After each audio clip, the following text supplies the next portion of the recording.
but they're not meant for gaming conditions. They're not.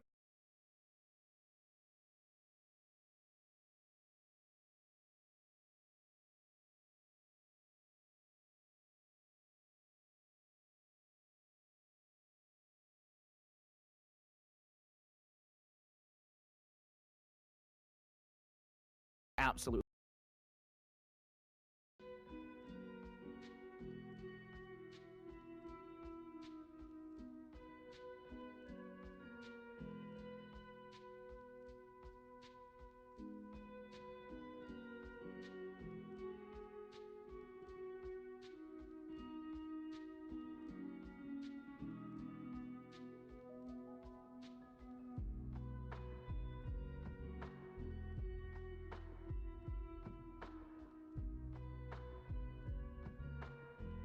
Last year when I play, like.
All right, let's try this.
on. So we would have to do it like we would have to do it as a jump in.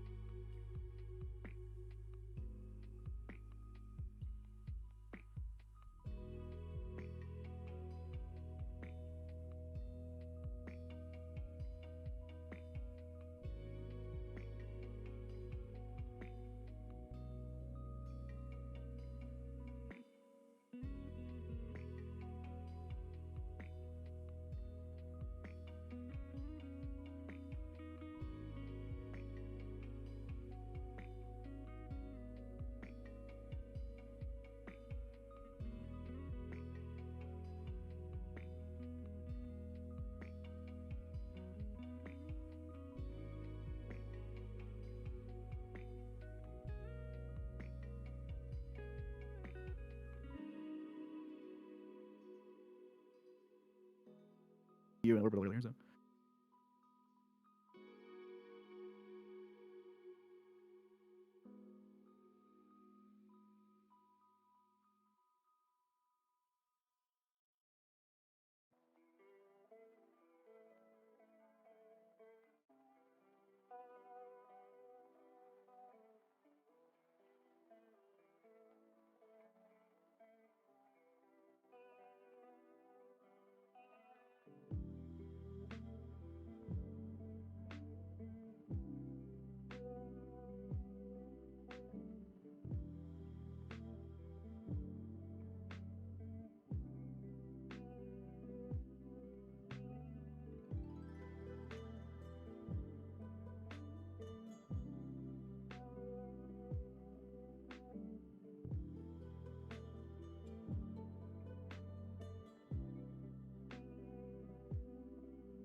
All right, chat, the final match of the day.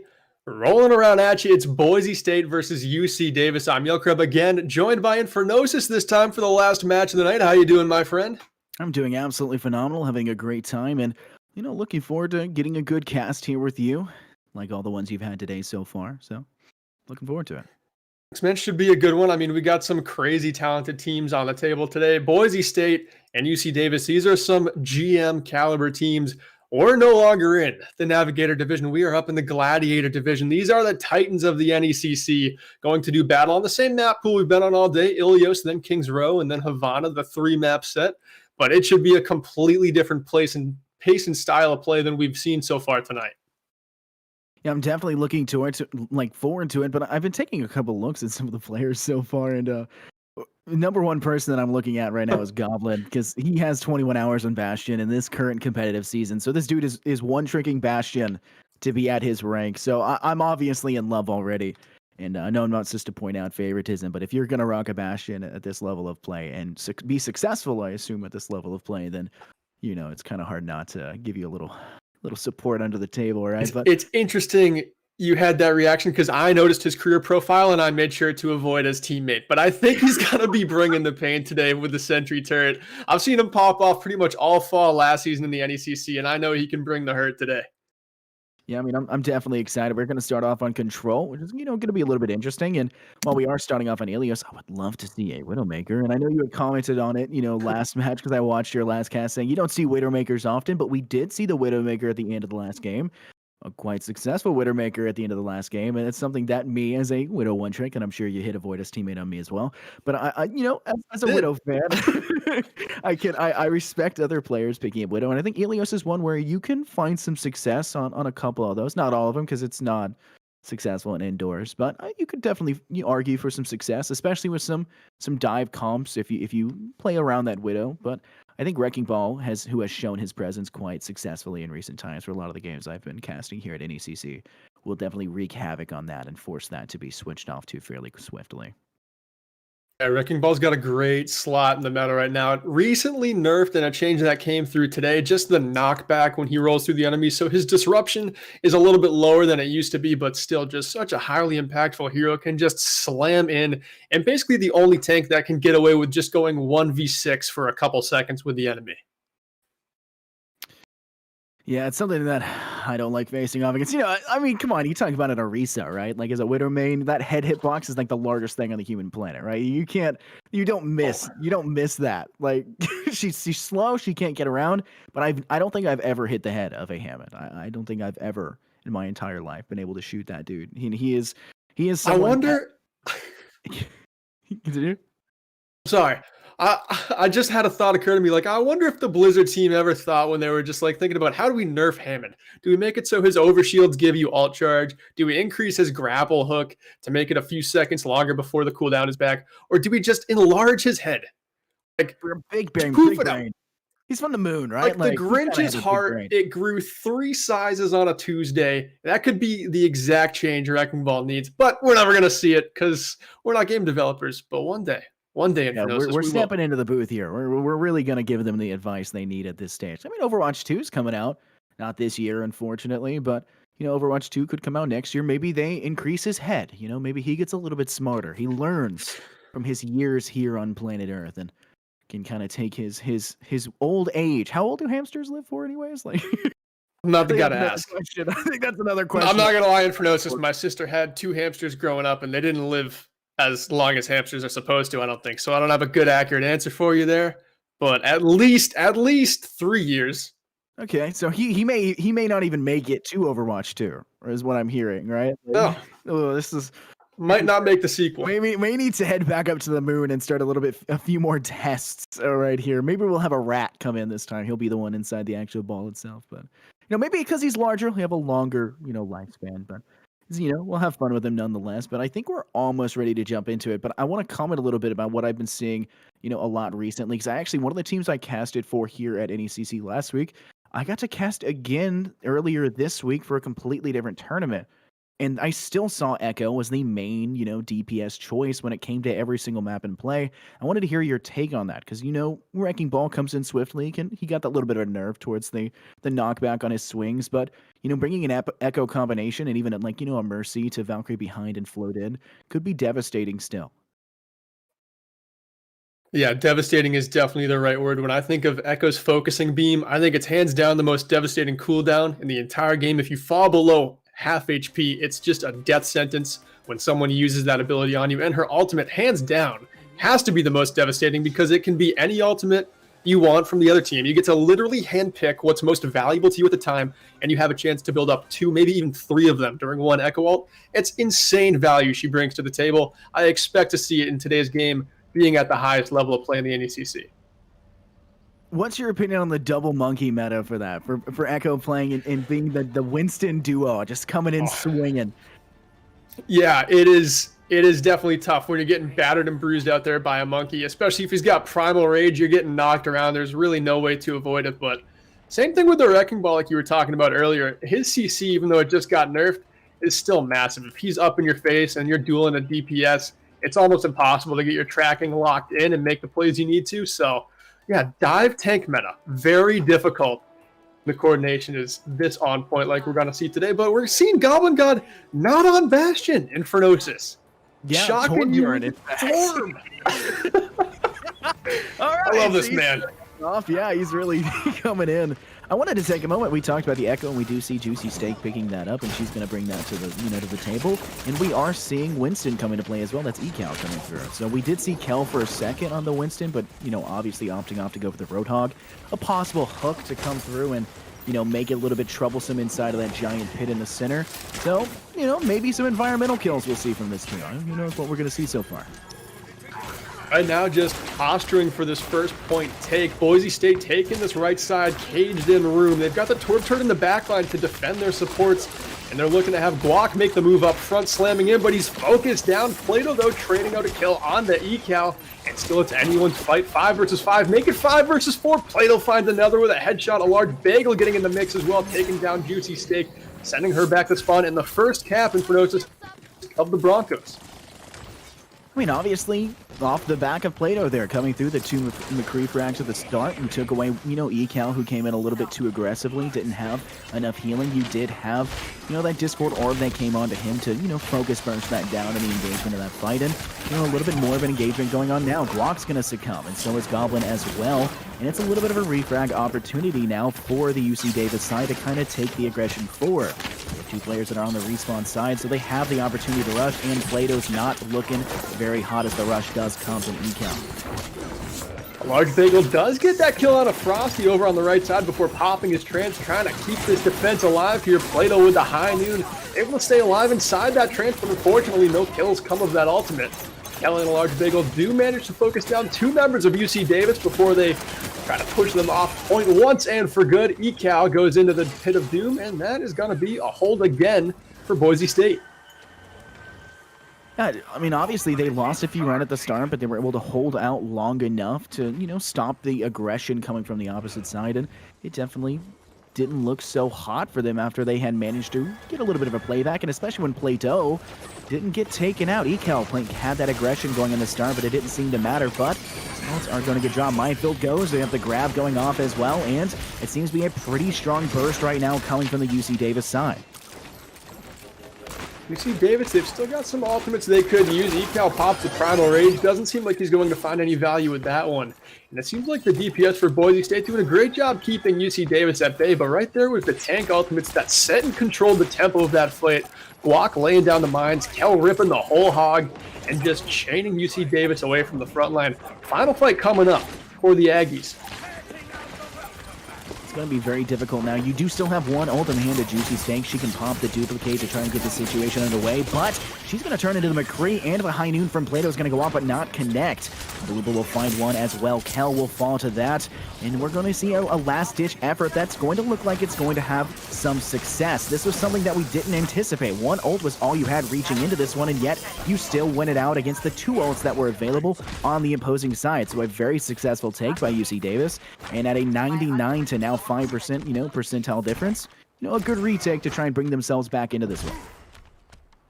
Well, I'm looking at one thing and one thing only right now. There is a different turret on the side of the Broncos. Goblin God is making an appearance on the Bastion.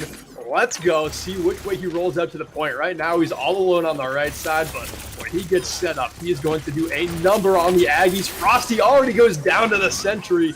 Coalescence having to be popped now. Sorry, not Coalescence, Nano. Popped by Fenrir into the back line, but Fenrir right now doesn't really have a lot of peel. Challenged in close by Guac. Kel holding down the front line on the other end of things. Plato and Guac both able to get kills onto the supports of UC Davis. Trying to kick him off the point, flip this one back in the favor of the Broncos. Guac taking down Ecal. Could just be enough to make it happen. Frosty falls a second time this fight. The flip comes through. Overtime ticks down.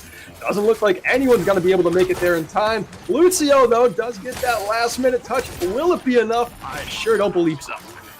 I mean, obviously, it's just a last-ditch effort. You do have the rush coming through. Ecal does manage to touch and pops Primal Rage to buy a little bit of time, but it doesn't seem to last. I think he actually just got bursted or either jumped down. It's too hard to tell. But Frosty also falls. Your Tracer that tries to make the swift return cannot do it. And Goblin with the switch to the Bastion for one single fight got all the way up to 90%, 96% ult charge and 99% of your attack in that last push for them. Yeah, the Secret Sentry coming out on the right side, bursting down the Tracer. Only 150 hit points Frosty had, and they were erased in a flash when he met that turret.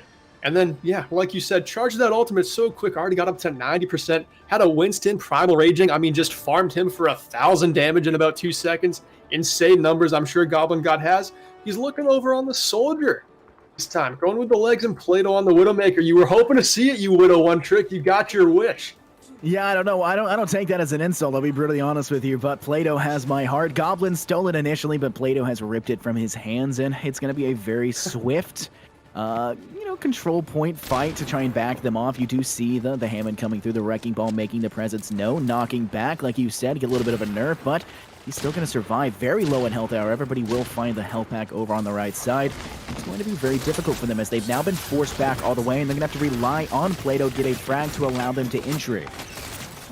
Cal fell awfully low right there, able to use that staircase just to keep him covered up by the damage coming on from the Broncos. Plato opening things up with a pick onto Juicy Steak, sending her back to spawn. Now it's Guac and Kel in on the front line. Kel does miss the hook onto Ecal, but finished off by Goblin God in. It seems like the first tick, or the first capture rather, taken by UC Davis, but I don't believe they're going to be able to hold it for long as the Broncos, quick stay, out to dry, already taken by the Broncos. Alright, so Juicy Steak, she's now stolen my heart as well. So another Widow comes out and, a very successful first frag. That's a healer for the opposing side. You have to worry about it. We had seen in that last push that came through. Oh no, Plato went for the jump shot up above and Juicy Steak denies. This is Widowmaker showing the presence immediately. Juicy Steak switched and has already found success. 2 frags to start the fight, and a full take now by the UC Davis side will secure them another capture point. A great job just getting back in the mix. They still had a lot of their players with the movement cooldowns alive, able to get back from spawn incredibly fast, only giving the Broncos 23% of that point on their first capture.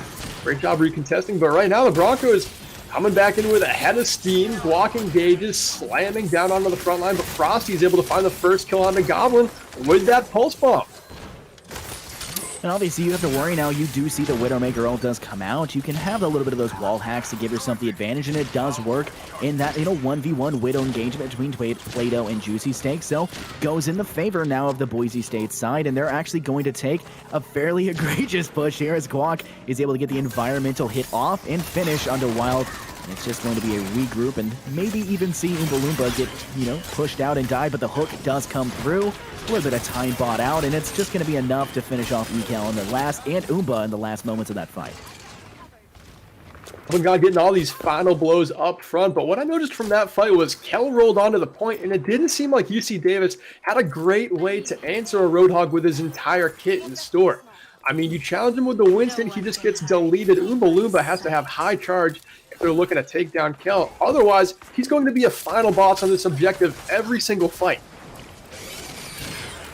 You do see the ult does come out from Juicy Steak, that the ability to see through the walls will be useful. It was useful for Play-Doh, but now a fight that goes through. 2 drops from Juicy. She finds success, and Oompa Loompa is able to find one in return. So now it's a, you're fighting a 3, now a 2v5, as Juicy does manage to get taken out by Kill, and it's not looking very hot for the actual Boise State side. And it's just going to be them fighting for their life on the last few seconds of it, but it won't seem to matter. 79%, a very timely retake for UC Davis as they were getting close to final fight territory if this one inched up any closer to 100% capped for Boise, but able to get back in just in the nick of time, and they've got ultimates to show for it. Yeah, obviously, look at where they're positioning themselves. Coming up, Nano Boost almost charged up, and Frosty. I think we're having audio comments on Discord.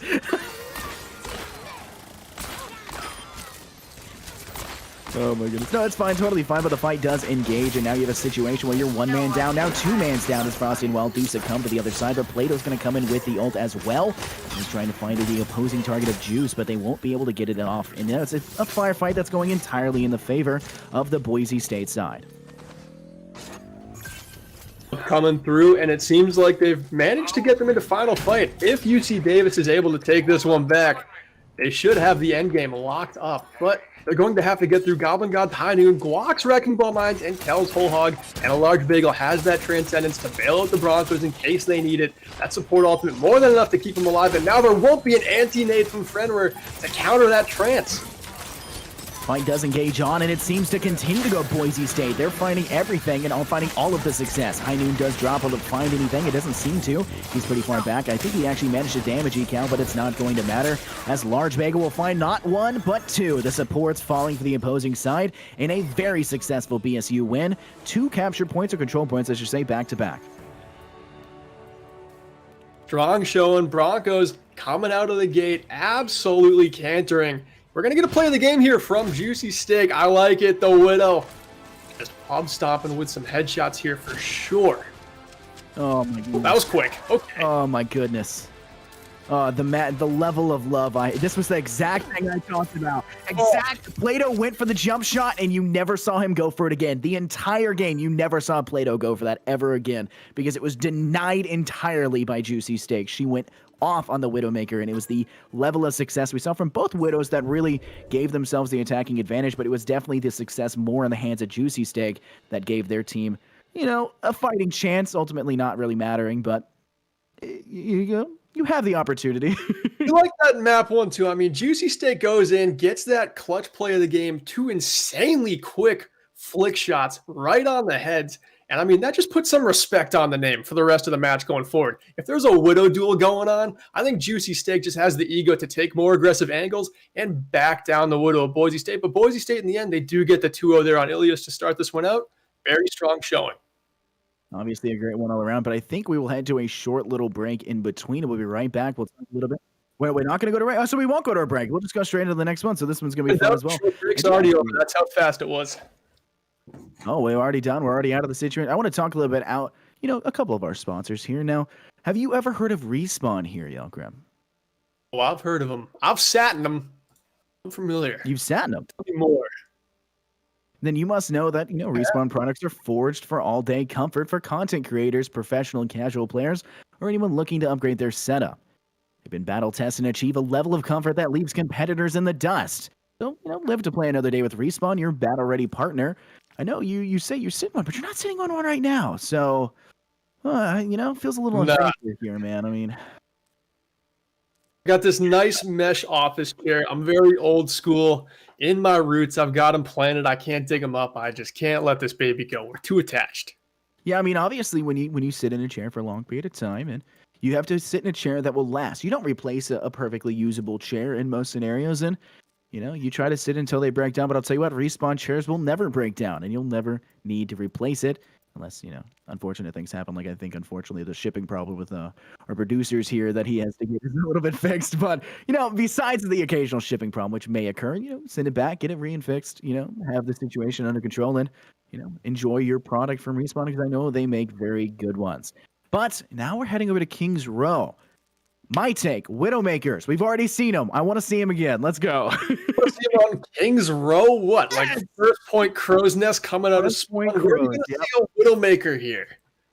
You just see him right at the start. One pick, if you get it, that's it. You push and you act on that. You don't get the pick, you switch off, you play something else. I mean, there's nothing wrong with the one pick, try to play that scenario and then kind of move forward. It's a little bit of a switch scenario that you kind of have to look into. And we've definitely seen both Juicy Steak and, Plato play the Widowmaker and have some success on the Widowmaker. So I think they're players that are capable of that.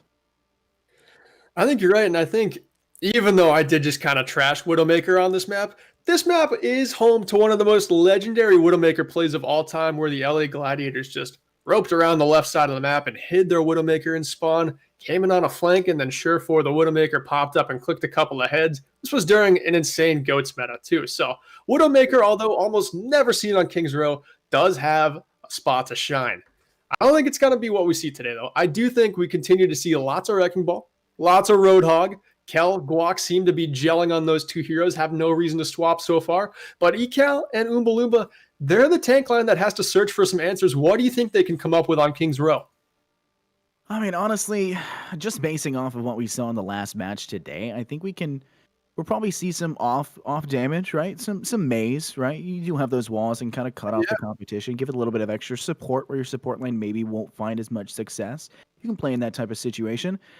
I worry about the DPS, however. If you're going to play like a Mei, you may worry about, outputting an FDPS elsewhere. So you're going to need someone that can output that level of DPS. And I think an Echo could output that level of DPS, but I would worry. And, McCree Mei combo could come through, could be the denial. You can always, stun out a Reinhardt shield or any type of shield that's going to be played. Sigmas for the tank line may be possible in this situation. Is a very strong when it comes to the actual streets phase of the map. And it'll be something that you definitely have to worry about facing off against when that flux does come out and is the big denial. For healers, I'm going to call it Baptiste. Immortality field against that flux is going to be a definite necessity. I think it's a fairly good thing to expect. And as well with the Baptiste, I think Goblin God is probably going to switch to Bastion at some point. And Baptiste is a very good support. That Immortality field is a clutch ability when you got 300 rounds coming right at you. Oh my goodness. Just the amount of PTSD you probably have to feel after facing off against him and that weapon in hand.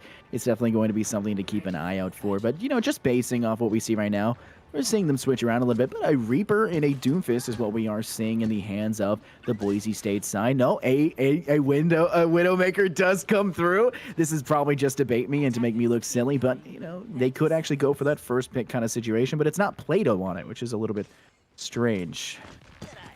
Yeah, Goblin God is the hit scan, but usually not the Widowmaker. I don't think Boise State is looking for. I'm not quite sure they have a dedicated Widow player if they need to have that hero make an appearance.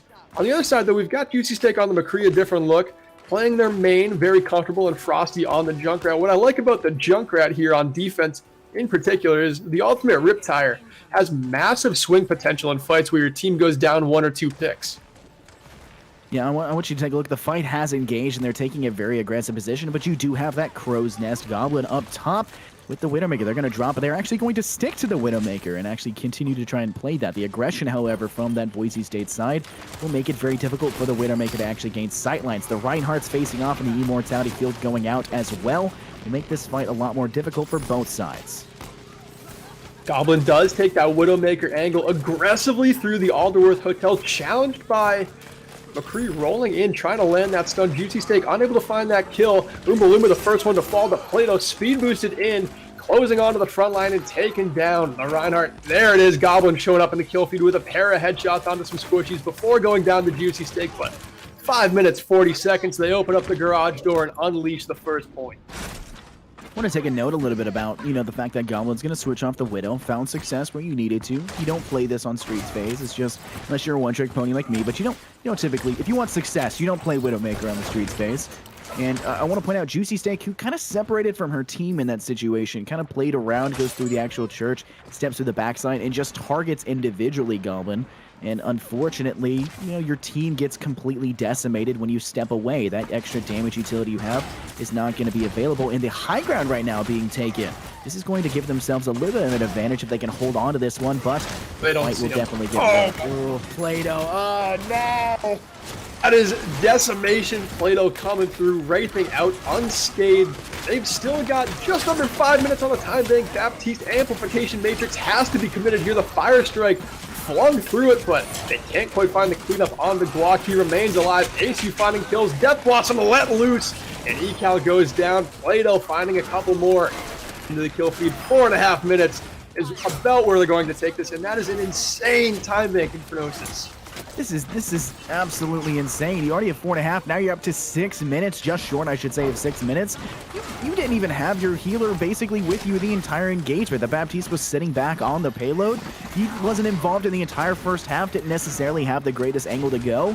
You can sit Goblin on the payload as well, which he was, and just spraying those pellets out, the explosive bombs out and grenading the opposition, but it doesn't seem to matter. There's Graviton going off, and you're trying to deny it, not just with the actual immortality field, but with the beat as well being dropped. But in a fight, oh no, the fight is going down, but unfortunately for the Boise State side, it's not in their favor this time around. Wow, just the internet connection ping-based gods. Equalizing those earth shatters, but it's going to be Oompa Loompa coming out on top. His team's got the follow-up, sending Boise State packing. Still though, the Broncos with 5 minutes on the clock. They've got the Rip Tire in hand, and it's getting let loose. See what kind of road trip it can go on, what it can find. The rest of the Brawl Comp speed boosting in fearlessly, getting out cooldowns from this UC Davis team. The Zarya bubbles are gone. The Immortality field is out, but the Rip Tire unfortunately comes up empty. But they've backed UC Davis all the way down. Now the Broncos are locked up inside this Graviton Surge, nearing the 3rd point finish line. They're finding a couple kills, but they've already lost Guac. The front line down for the Broncos. The staying presence not quite as strong as it could be, but that is the 3rd point wrapped up in quick fashion. 4.5 minutes. Oh my goodness. I wanted to talk a little bit about that. I mean, obviously coming out strong and having 4.5 minutes left is unprecedented, right? Coming through that successfully in an attack, but I want to point out, we didn't see success come from the Rip Tire in a traditional sense, but we saw success from the Rip Tire. You can't hate on that Rip Tire play. Every single player for the opposing side was so worried about where that Rip Tire was going to be and trying to focus fire it down in that situation that it bought you enough time for your entire squad to come in and decimate them from underneath their noses, quite literally, because you're forced at an upward angle to try and figure out what's going on against that Rip Tire. So not played as a DPS kind of ultimate in that situation, more played as a distraction, and one that completely fooled and bamboozled the entire opposing side. Yeah, although it came up killless, it completely backed up UC Davis all the way to their own spawn, got out both Zarya bubbles, got out the Immortality field. I mean, by then, even though it came up with no kills, UC did nothing left in their resource pool to get them through that fight. And Boise State was able to just roll in with their base kits. They had Reinhardt shields. They kept their Zarya bubbles. It was almost problemless for them to get in there after that Rip Tire backed them all the way back to spawn. I mean, you like to see fancy numbers in the kill feed, right? For like a Rip Tire kill or even a Death Blossom to come through like we had seen in your match earlier. And you like to see those, but you don't always have to show up in the kill feed to be that, influential, that important player on your side. And it's definitely a great way to show it off. But we are seeing that May we spoke about earlier coming to fruition, and it's kind of actually catching the opposing side off guard. They get walled off in their tank, and I believe one of their healers was on the opposite side, but it doesn't seem to matter. They're taking the high ground and trying to fight them and keep them away from them. Looking for a second Maywall up here on this high ground, a very unique defensive strategy you don't see too often, but it seems like UC Davis, no problem getting through it. A little bit of a speed bump, but it doesn't hold them off for long. They've got Plato in the backline with a turret set up. Asu does find the kill out of the Baptiste. That is massive. Getting through this with just Lucio Hills. Lucio Heals is no easy task, rotating all the way around to high ground as UC Davis trying to deal with the Torb turret before engaging onto anything else. But how do you recollect with your Baptiste coming out of spawn? Oh, he's about to get dove by so many people. This is mean. This is bullying at its final level. You even take out the immortality field out of the cooldown. How is he not? Okay, there we go. How is he not dead at that stage?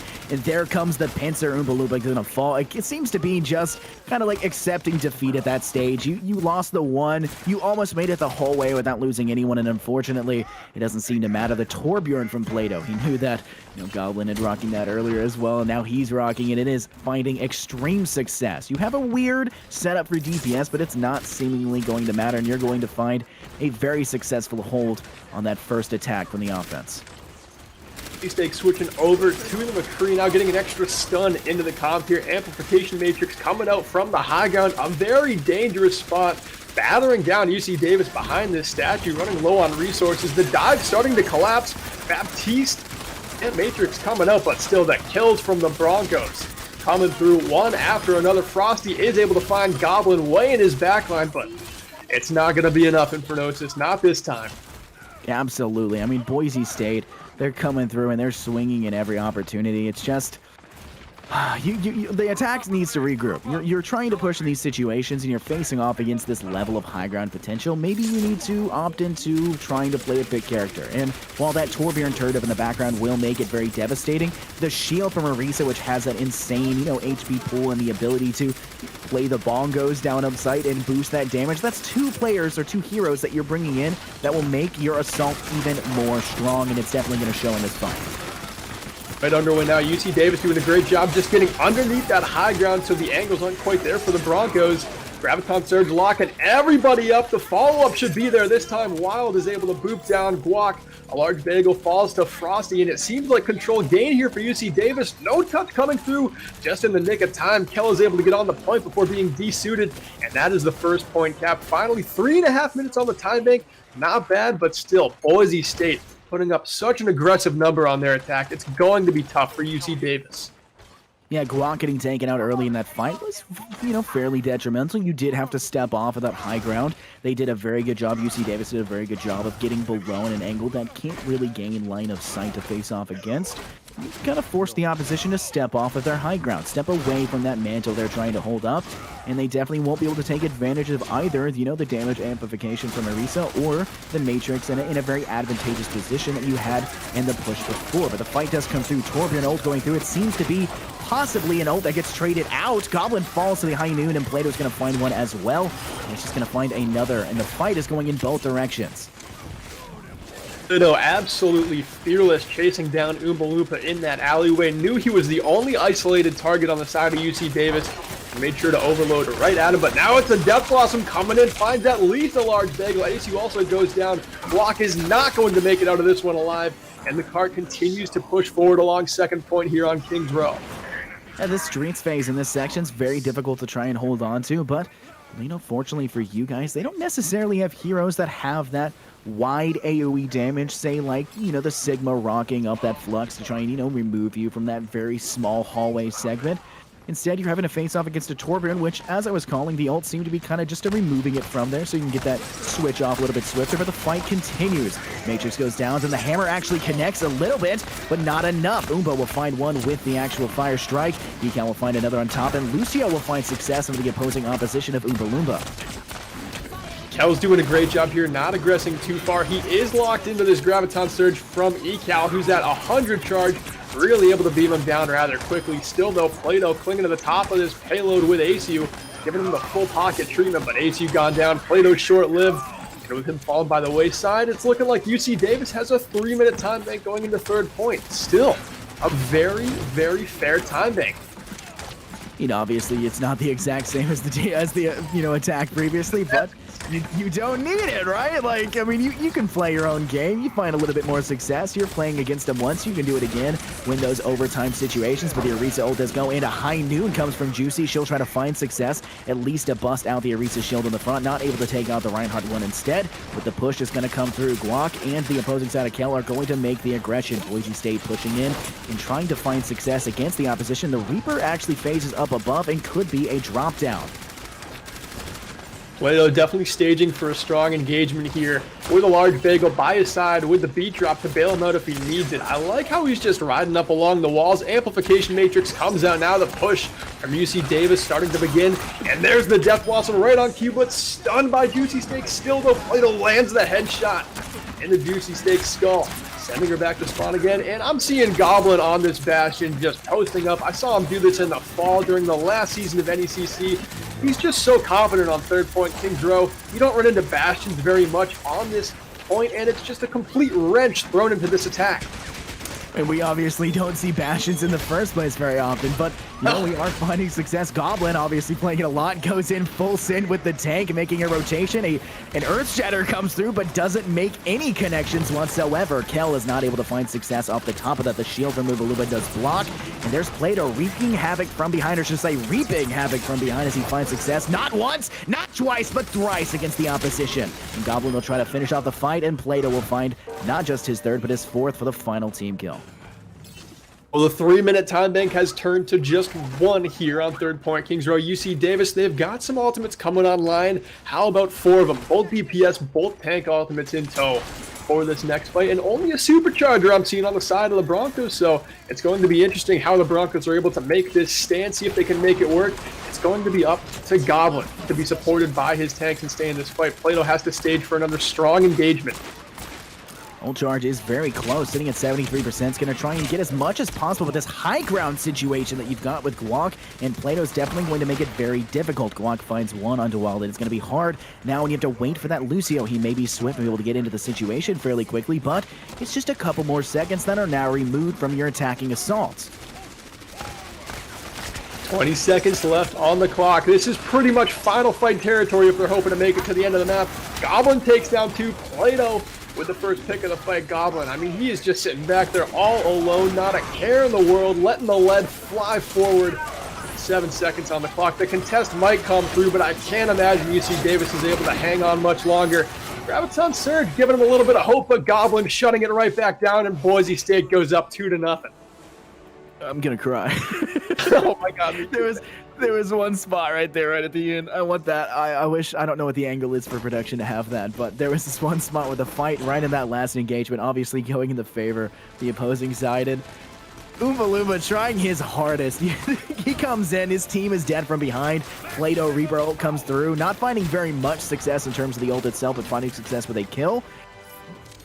But Uvaluba just sideswipes him, takes him all the way back to his own spot, says, no, you're coming with me for the only kill that actually came from that engagement, just out of left field for that huge Reinhardt charge, and I almost cried. It was so funny to watch that. I mean, he was pinning from the 10-yard line all the way to the other end zone right there, just getting max distance, but fortunately, not enough for UC Davis to come out on top. I mean, that was the most impressive attack I've seen so far all season, any division, not just this Gladiators division, although there's something to be said at the highest level of play at the NECC for Boise State to put up a time like that, insane. But just in general, that time bank, almost unbeatable no matter what UC Davis was able to muster on their attack. It was a very phenomenal showing. I like to see the very wide variety of hero choices. We obviously had seen a Torbjorn come through, and success was initially found in that, not in the Streets phase, because you don't play a Torbjorn in Streets phase. But you found a large variety. You like to see, you don't like to see one side single-handedly, sweep out. It was obviously a well-fought engagement from both sides, and you like to see them try to shake it up, bring the situation to a more eventful side. The Bastion switch at the end was, I don't want to say the deciding factor, but it was the final nail in the coffin. Once you see that Bastion get switched to, you're kind of going in your head as like, okay, they feel they've got this one in the bag. They can switch it up slightly, and they feel comfortable enough with this to bring it continuing further. So I think it was a great showing. Obviously, a better showing in regards to one side, but still fun nonetheless. And I feel like most players, when they think about Bastion, it's usually an opening pick in a round, right? You usually run into a first point and you're like, the other team, they've got the Bastion. But very seldom is the pressure on, as the attackers, the entire map, and then you get to a third point, and then the other team just whips out the Bastion as just this final boss of firepower coming straight at you. Goblin is just a man of mind games, pulling out that pick late in the map like that. I mean, you gotta build around the meta a little bit. You can play whatever you want. There obviously is the meta involved, but Goblin obviously going, hey, I don't need that. I'll play at this level and I'll find success. And speaking of meta, I think we actually are sponsored by Meta, which is in fact Meta Pro Gaming, which is a full-service esport management, developmental, and consulting company. Meta provides esports coaching, which I'm pretty sure Yelker here actually does, college esport management, arena design, and equipment. You can visit them at metaprogaming.gg if you want to learn more. Aren't you actually an Overwatch coach, Yelker? Oh, nothing big. Just just coaching some teams in some amateur tournaments, but it is a lot of fun. I mean, I'm nothing like Meta Pro Gaming's got on their coaching staff. If you're trying to grind to the top of your peak, that's where you want to go. But I'm just making some gamers better down at the recreational level, and they're having a blast doing it. So it's fun just to be involved in amateur level. If I walk in and I say I'm only playing Widowmaker, coach me. What do you do? I talk to you about your angles and how you're probably being too aggressive and that you aren't aware that the other Widowmaker is looking right at you while you're lining up a shot. But just like VOD reviews, walking through map slow, talking about cooldown management, alt economy, that sort of thing. And honestly, the big thing that I would say I like to coach is just tempo of play.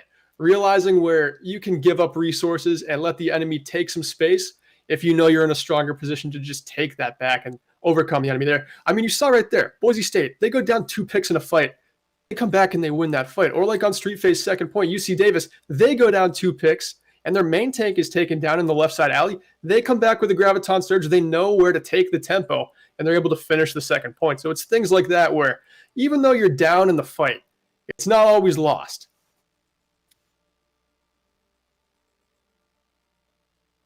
So actually, I think we have a guest. We're going to talk about our last sponsor here, but I think we actually have a guest speaker to bring in and talk about this sponsor here. So we'll bring him in real fast. And I think Yelkreb will take the side step back for a second, and we'll bring him in quick, swiftly. He'll be right back. Anything for this individual. We'll bring this. So actually, let's. I want to talk a little bit about our HyperX sponsorship. Wait. All right.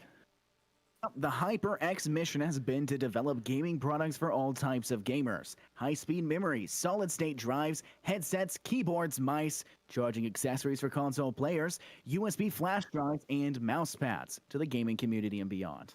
That's correct. HyperX Gear is the choice of celebrity ambassadors, pro gamers, tech enthusiasts, and overclockers worldwide because it meets the most stringent product specifications and it's built with the best-in-class components. Absolutely. I mean, personally, I use every single day the Alloy FPS Pro to get my gaming needs done.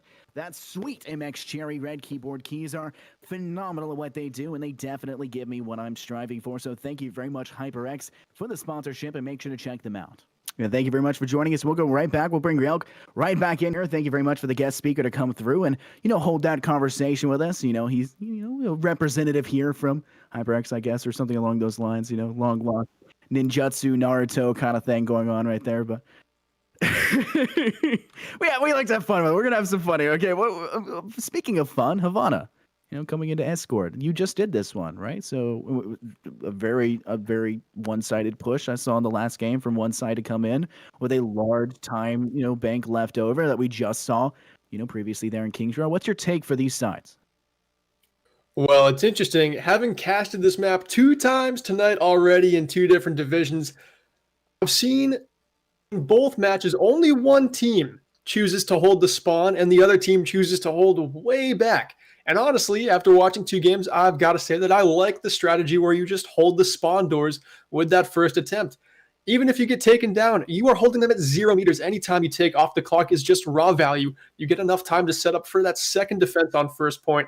And I think it's the best way to whittle time off the clock on first here on Havana. But as far as the attacking side is concerned for either team, poke seems to be the meta here on this map. So sniper picks like Widowmaker, Hanzo, Ash, we might see all of them. Yeah, I saw that Hanzo find rapid success in the matches previously. I would love to see that Hanzo come in. We haven't seen Hanzo at all previously, though, in the last 2 maps. And Hanzo is one of those heroes that can have some success on every single style of map.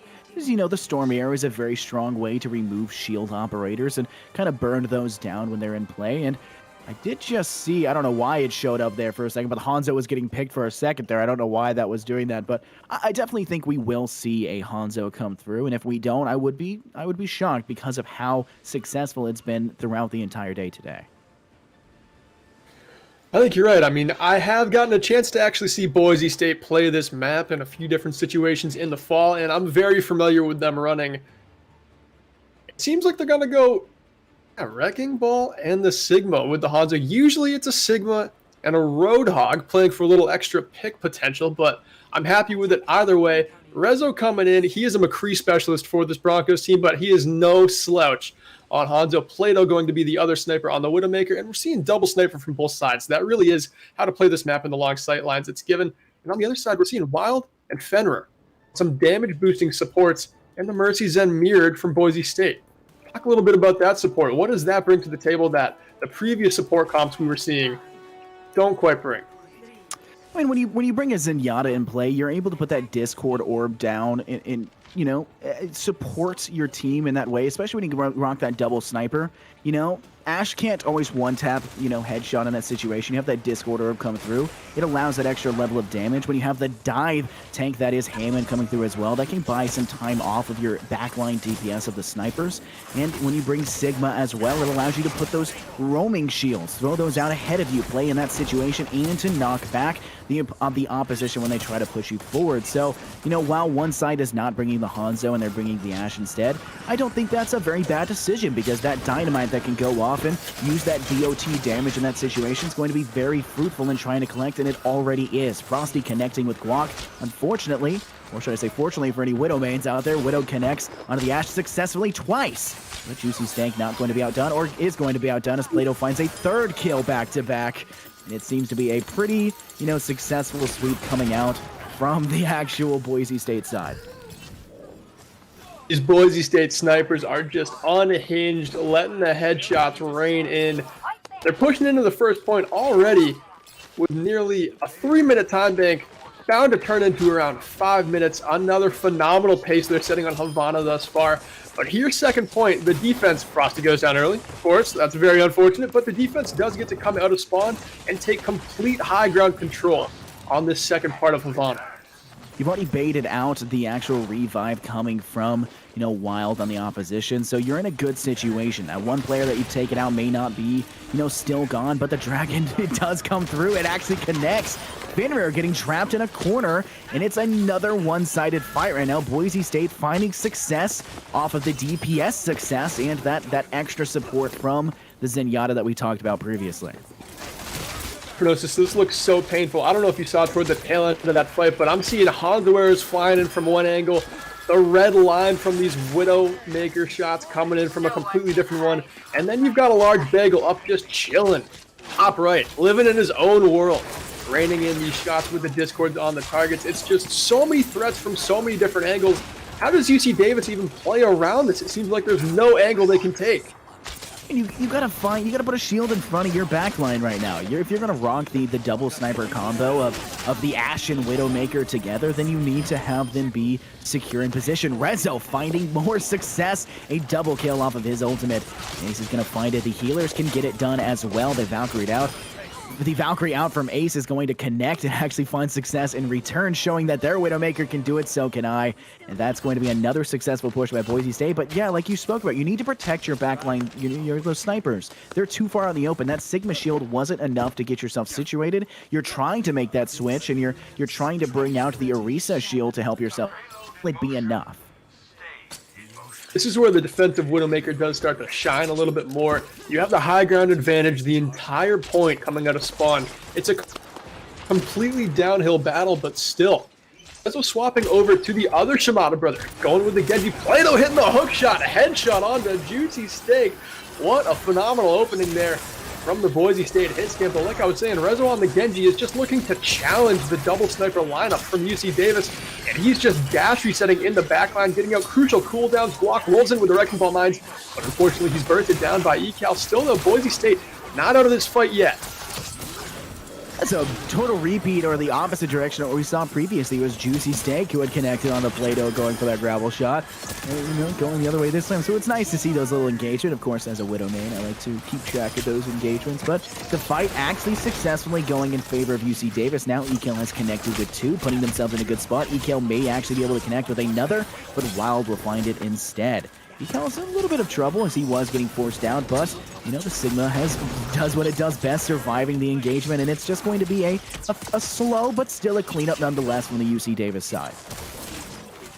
UC Davis going down in that fight early again, but just reading the tempo, they back off, they get back in with their hit scan. It seems like Juicy Steak was able to get back into the mix there, find a crucial pick.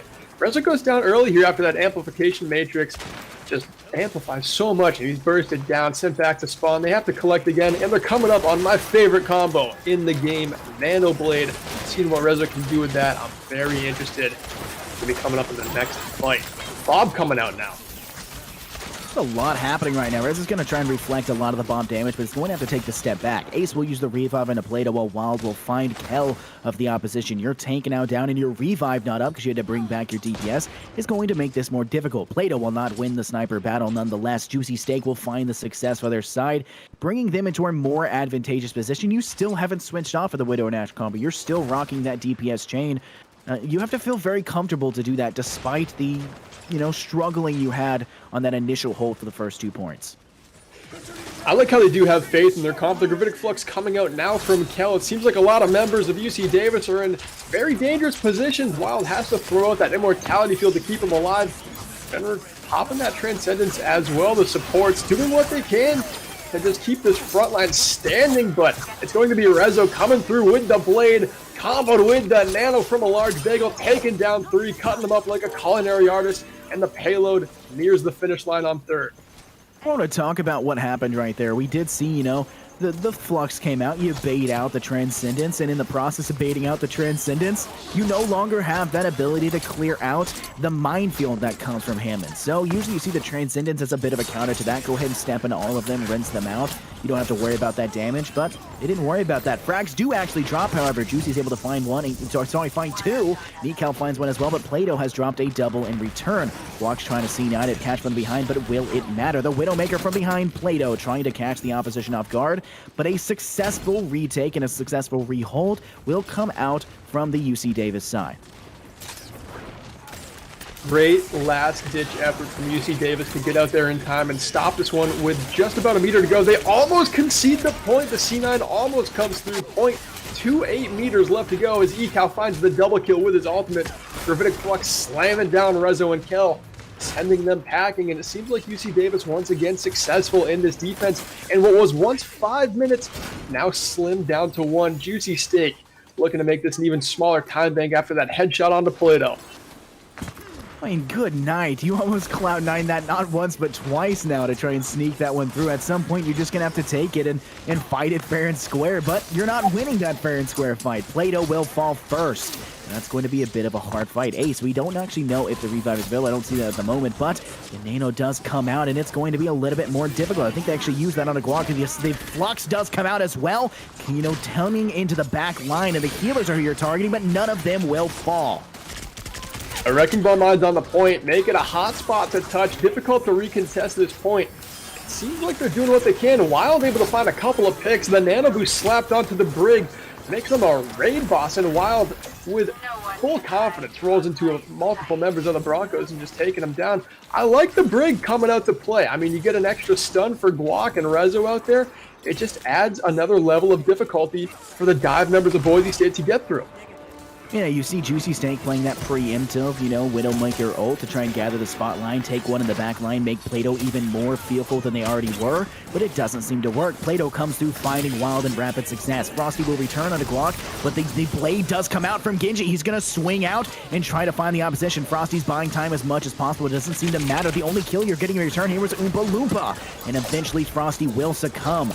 The Winslow does come through, however, he's going to swing and try to connect, but the damage is severe. Frosty will take through the last one left. Oompa Loompa is not far behind. That's Ace connecting there. You do have the rally to come through. Will they actually get back in time? It's looking like they are going to be able to put up a last-ditch effort with the Sigma finally coming in and actually connecting onto Large Bagel, but Ace and Plato will definitely put a damper, and Rezo will clean up where the others could not. The rally gave them some staying power just to cling on until this one got down to overtime. And that is important here in Payload. It's not like Hybrid. You make it 3 points in overtime, you've got yourself a stake in the game. If Boise State are also giving up 3 points in this one. So I like it. The defense coming through. They get 5 minutes all the way down to 0. Very successful third-point defense as they were able to find success fighting downhill with those double hit scans. But now it's going to be a completely different story here on attack. And it seemed like Wild found a nice little wrench to throw at Boise State, picking that Brig. If Rezo was on the Genji, do you think Brig finds value on the first parts of this map? I mean, you definitely can. This streets phase in this first and middle section, you can find the success. These corners are very dangerous. If you can get a rally up quickly and find success turning around these angles, then you can definitely put something between it. But I would worry about the middle section, most importantly inside the actual factory. It's a lot of topward angles that you have to worry about, and the brick shield doesn't necessarily go up that high. So you could have a dangerous sightline from the opposition, and we do see, the Widowmaker come out again, and Plato bringing out a Hanzo this time around. So you would have to worry about that above angle to, take out your forehead in that situation. And it's definitely something they're going to have to worry about. But, one thing I haven't noticed from either side right now is taking the high ground, where we do see them finally going right now. Guac and his team of the Boise State side are going to take this high ground in this good situation, try to play the long-range shot with the Sigma shield to block out the Hanzo, and the damage boost coming through. Going to be a battle of the snipers. Is it going to be the Hitskin or the Bowman coming out on top? Rizzo and Frosty taking part in a Tracer duel. Interesting to see which DPS will outshine the other. Rezo, Genji going over to a different dive here, keeping the mobility in the comp. Plato able to storm arrow down Ecal to get things started here for the defense as they start to send UC Davis packing early back to that first point spawn. I mean, situating yourself quite nicely, setting a standard, you would say, in this situation. Juicy Snake will actually connect, however, onto Kel. The Sigmas are the only ones who have fallen so far in this matchup. You've taken out Ecal, and now Kel will follow in return. Plato finding another kill. The Hanzo, the snipers, the Shay are the only ones to actually find success so far. The slam comes through, but it's not enough. Oompa Loompa will fall before making the grand escape. And I think Ecal might as well. Ecal needing heals, finally getting them with the actual Zenyatta being able to support. But Rezo's Pulse Bomb will find one, and he'll finish off the second onto Ecal. Wow, Tracer duels are just true superhero fights. Controlling time, blinking around, recalling, chucking out pulse bombs, and sticking wild on the brig. So much going on in the interactions and the hits of those two heroes. Plato making a mess of things up front, storm arrowing down Oompa Loompa after headshotting down Juicy Steak. And Juicy Steak over to the Echo now. One of the most overtuned heroes in the game, I think. Does a great job at countering not only Hanzo, but also Tracer and everything else that exists in the game of Overwatch. See if she can find value on this hero, as Widowmaker wasn't quite providing the value she would have hoped for.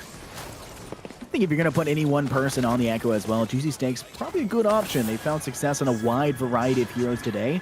And of course, you need to be good at basically every single hero at a substandard level to play Echo with that duplicate ultimate available.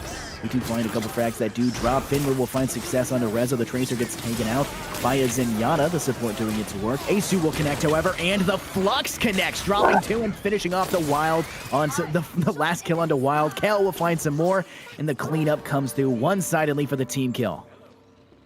What a play by Kel on the side of Boise State. Not only did he find 4 in the kill feed, but bailed out by a large bagel when he was stuck by the pulse bomb from Frosty. A large bagel was there with the Transcendence and the Harmony Orb to give him that instant pocket of heals and get him back to full HP. Now Guac is in on the back line, just being a menace. He drops the mine in the spawn door, borderline BM, not letting him out of there. Not playing nice. Boise State giving up absolutely no wiggle room to this UC Davis team.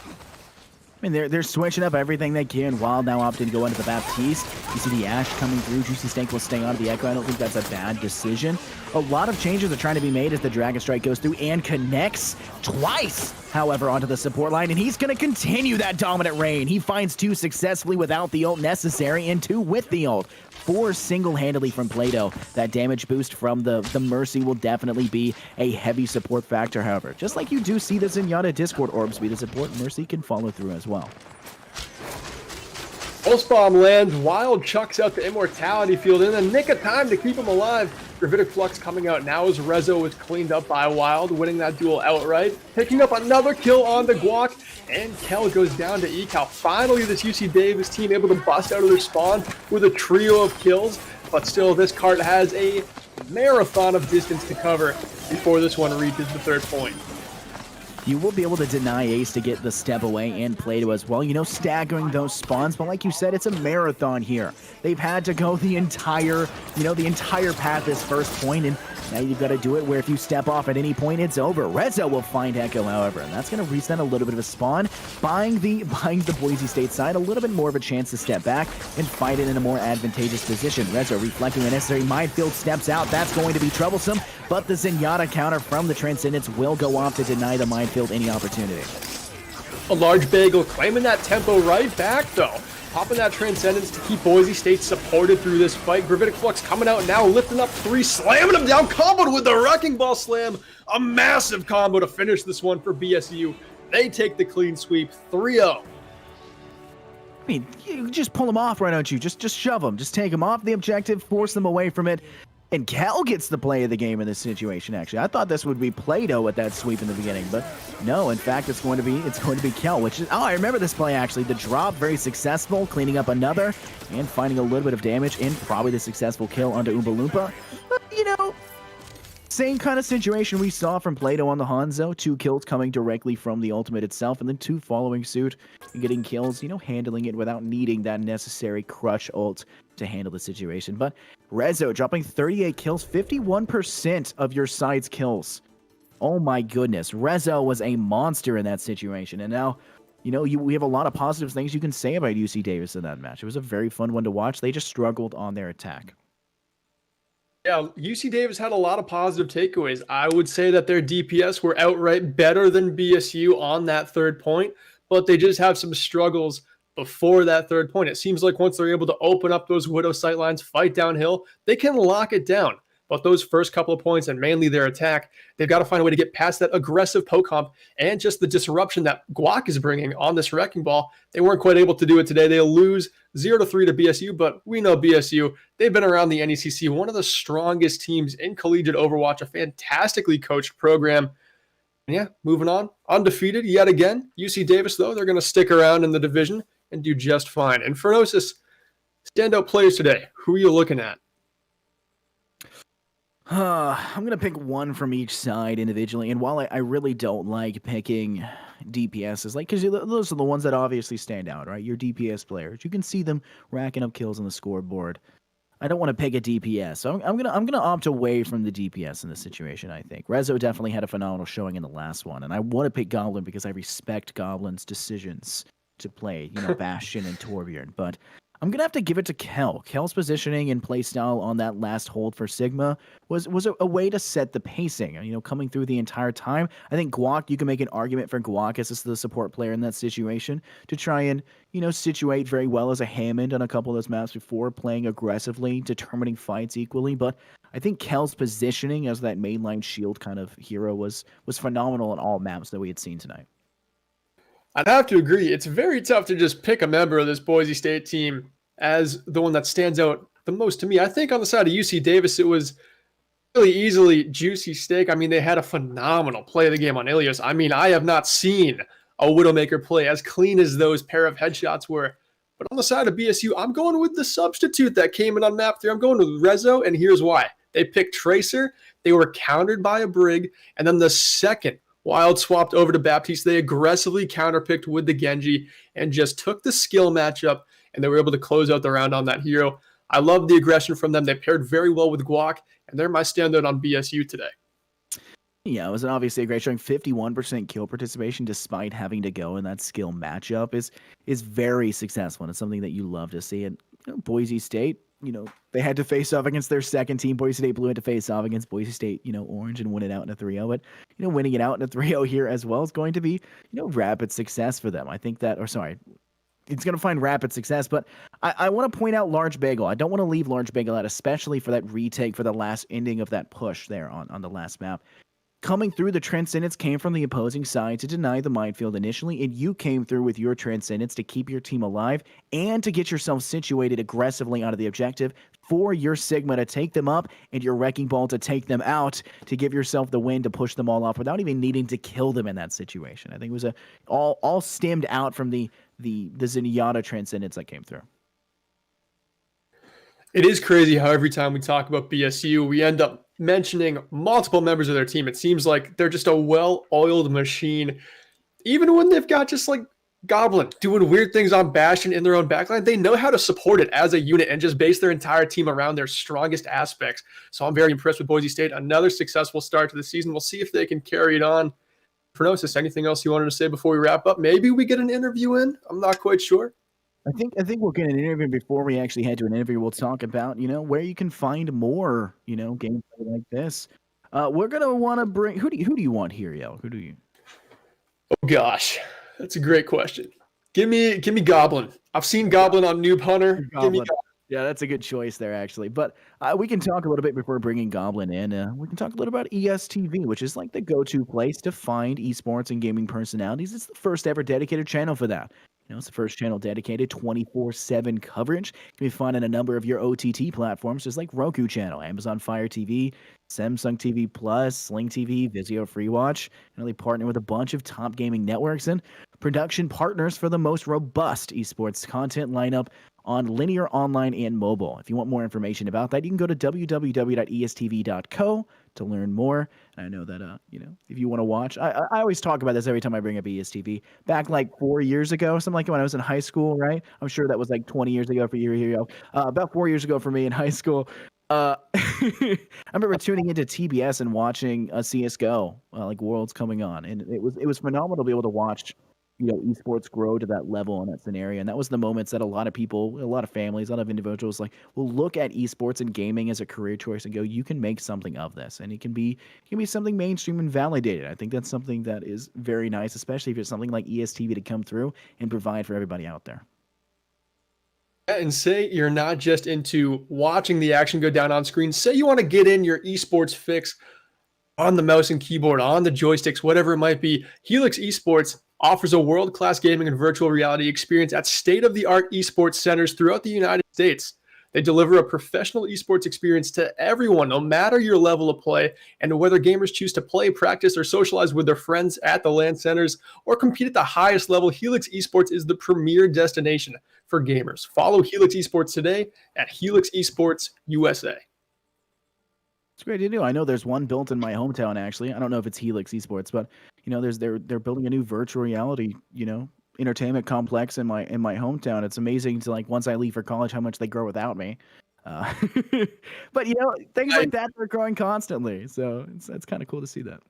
All right, well, we've got Goblin in here, the man of the hour, riding high, the Bastion one trick. Oh no, I just need to know, okay?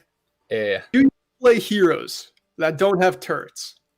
I mean, I can, but like, Okay. that's not fun, You gotta get shifty with it. You gotta get a little creative sometimes.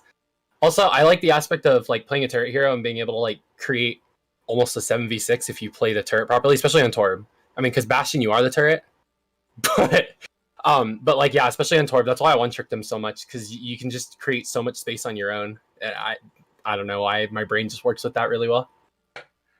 I mean, we could clip you were doing a number on UC Davis out there. Infernosis, did you have anything for our friend Goblin here? Yeah, as a fellow one-trick kind of individuals, I know you checked out my stats. You're a little bit stalking me in the process. It's fine, you take You gotta check, Yeah, as a fellow one-trick, mind being on a more skill-based hero in that situation. I respect the decision, but I have a question. When you actually rock into competitive, you say without your team, if you don't 5-second a team, do you actually bring out the Torbjorn and Bastion on a regular basis? Oh yeah. It depends like on really what the team runs, like, or certain maps. Like, for example, Harmer defense, always gonna play Torb. Or what's a good Bastion map? Like, just certain maps are really good for Bastion. Like, you wouldn't think it, but Busan Sanctuary, normally people run double sniper on that map, or like very mobile characters. But if you tell your team to brawl point and force the enemy team to use cooldowns to get to point, you can off-angle on Bastion really good on that map. So like, it really depends, certain things. And sometimes, I gotta bust out the Widow, take the Eagle duels. Really depends. But yeah, I like to get a little creative with it. It's fun though. I had one quick play that I wanted to talk to you about on Kings Row third point. It was a Junkrat Riptire that found no kills, but might have been the most valuable play all map. It went on a 10-second road trip, just completely striking fear into UC Davis. It got out a ton of cooldowns. Can you just talk about how that ultimate found so much value without actually getting any kills in the feed, what it did for your team? Yeah, so one of the biggest issues with King's Row third point is the fact that there's almost like two bends to take, and on defense you can like sit back really far, and you have LOS on both corners without peeking one of the. If that makes sense, right? It's like kind of like two L's connected at the bottoms of each other. I don't know, like what kind of shape you call it, but it makes it really hard to push because there's multiple angles that you need to take aggression on against the defensive team. So I used the Riptire as an initiation ultimate, and I told my team either we're going to draw out Immortality or I'm going to get a kill with it. And my goal is to play really, really like safe with the Junkrat tire. And then what ended up happening was their entire team pressed S with the speed boost all the way back to their spawn. And that not only cleared both the bends for us on third point, but it also drew out multiple cooldowns that they thought they were going to have to use to evade it. And then I told my team to push aggro, and we were able to deny those cooldowns like that window. And I think I knocked half the Zarya's HP, and I forced her split from her Rhine into like the little cubby room with the mini.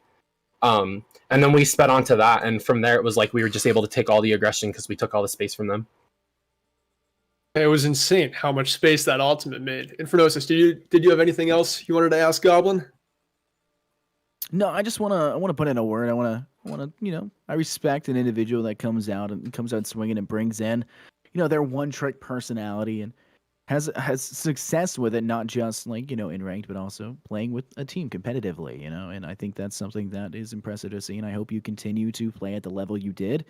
And I was the one who was dumbfounded, especially by that Junkrat tire. The second I saw what you were doing with that, I followed it the entire way, and I was amazed at how well it was able to separate their team and have them to be forced out. I called it quite literally catching the team, hitting them from beneath their chin. They all were just dumbfounded, staring straight up at the ceiling, not sure what to do in the situation. And great job. Yeah, for sure. Played phenomenal. So thank you. And I guess one more little thing about the Junkrat tire that one of my friends who's a Junkrat one trick told me. Junkrat tire, when you hear the ultimate go off, if you don't know where it is, it's one of the scariest ultimates in the game. Mm-hmm. It really is, because you don't know where it's coming from, and if it's anywhere near you, you're dead. So you can use the full 10 seconds to your advantage, and that's what I tried to do. It's a good little piece of advice, because I am quite a Junkrat noob despite being a 3,500 DPS player. I can't hit a single shot on him, so it's nice to know at least how to drive around the Riptire. But Goblin, thanks for coming by for the interview. Enjoy your win, my friend. Another 3-0 under the belt and another strong start for Boise State. Congratulations again. Yes, sir, and thank you for having me. I appreciate it. Welcome. Alrighty, well, Infernosis, that is going to do it after a long night of Overwatch. I don't know about you, but definitely for me, a long night of Overwatch. But one I was very happy to watch. I got to see Boise State, my favorite team from the fall, come in and put on a great performance and prove that they are just the Titan in the league that they were in the fall, and they're not going anywhere anytime soon. So I'm very happy to stick around and see that game. I mean, obviously coming in and watching you throughout the day, casting as well, I could definitely tell you had a lot of fun with this one, and there was a lot going on that was, I don't necessarily see it, especially in the games that I casted last week. There's Boise State, they're coming through, showing me stuff I didn't think I'd see, like Torbjorn's. But, nonetheless, finding success where success is had, so. Corbin Bastion at 4,400. Who would have thought we'd see that to end the night? But we did. Alrighty, that is going to wrap up the stream here on NECC for Infernosis. I am Yelkreb. Thanks for hanging out for so long, chat. Have a good night.